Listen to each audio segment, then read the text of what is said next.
Hello everyone, thank you so much for being here. Welcome to the course How to Learn DevOps and Cloud Computing in 60 Days. Yes, you heard that right. When you take this course, you will be able to apply various positions in DevOps and Cloud Computing such as DevOps Engineer, Cloud Engineer, Infra Engineer, CI/CD Developer, and so on. And guess what? You will be able to get a job. Deal?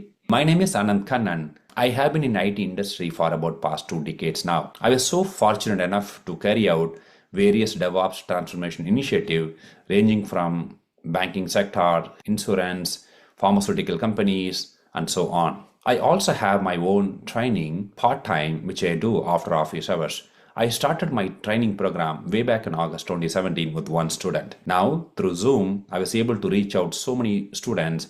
Many of my students have placed in various different companies as DevOps engineer, cloud engineer, and whatnot. If they can do it, you can do it as well. So what are you waiting for? Let's go ahead and enroll. Thank you so much.